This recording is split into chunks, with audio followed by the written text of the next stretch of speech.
I want to come straight back into the audience. We've got a question from Felicia. Felicia, am I pronouncing that correctly? Yeah, that's right. Fantastic. Are the French more woke than the British? Are the French more woke than the British? OK, so I know what this episode... There has been there's a dictionary in France called Le Petit Robert. I can't pronounce it, but I think it's that. And they've been accused of wokeism because they've decided to include the gender-neutral pronoun into the November digital edition, and that's going to go into the print edition next year, I believe. And the reason why people are criticising them is not that gender-neutral pronouns don't exist, but that no one uses them in France. It's a very kind of... It's something that's just been sort of imposed. And, of course, dictionaries traditionally have always been about recording common usage.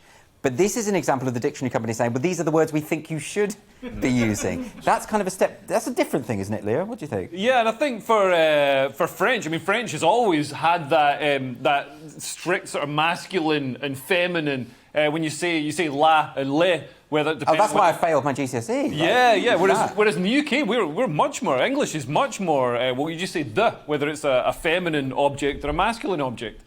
So yeah, French is I love always... that basic lesson in grammar. Yeah, I think we all know that. It's called the definite article. Yeah. Yeah, I'm just spelling it out for anyone who needs it. But yeah, I mean, this is ridiculous. This is the bull leading the horse.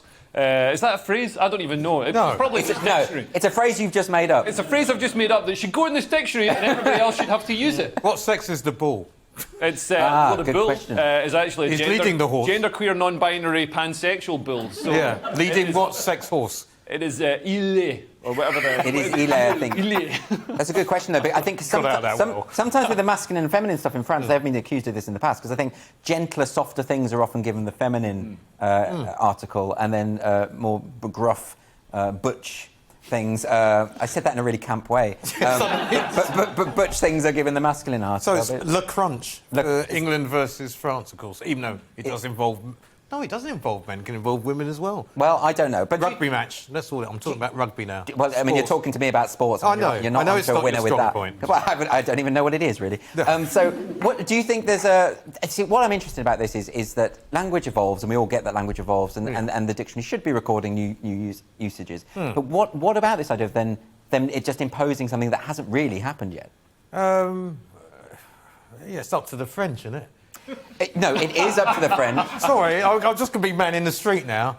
It's up to the French. Well, I mean, it's actually not a bad point. Who cares about the French? But well, I care deeply about the French. Some of this stuff is forced on people. I remember in America, Hispanic voters have traditionally been a strong base for the Democrats, but then all these woke lefty Democrats said, because obviously Hispanic languages use the masculine and feminine as well, and they said, instead of saying Latina and Latino, you've got to call yourselves Latinx, because that's a genderless description. And all the Hispanics were like, no, it won't, and we don't like that, so we're not going to vote for you anymore. And they came out in droves to vote for Trump and have completely upended the Democrats' strategy. But it didn't, because he still lost. Well, did he? Yes, he did. Leo. We're not going to start... Come on, Leo! We're not going to... No, listen. Leo peddles in conspiracy theories. If you think I'm wrong about that, I want to hear the mail-in reactions to my comment. Well, but the mail-in be available tomorrow. On GBNews come in. Will be good. I mean, obviously... Not true. We don't. I'm not interested in conspiracy theories. Of course, he lost the election, Leo. Anyway, the point of this though is this idea of the imposition of language, and I just think it's a fascinating question because we had it. But I don't think you can. I think people will decide what they're going to say, and it's up to them. As much as outrage, you can be outraged by people sticking stuff in a book, doesn't mean anyone's going to follow it. But this is a very good question because, for instance, do you remember a couple of years ago, Merriam-Webster Dictionary decided that youthquake was the word of the year, right? No one had ever used it, apart from a couple of journalists at The Guardian, and these dictionary people, and no one has used it ever since. So, I mean, the word of the year? Yeah.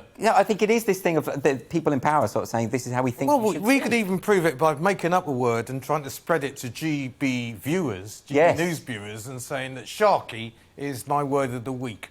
So what does it mean? Well, I don't know. Let's decide. What do you want it to mean? Maybe it's the perspiration that you get at the back of your neck when you're in a difficult conversation with your aunt about spinach. There you go. OK. So everyone start using the word Sharky and see how successful that's going to be. It's an interesting experiment.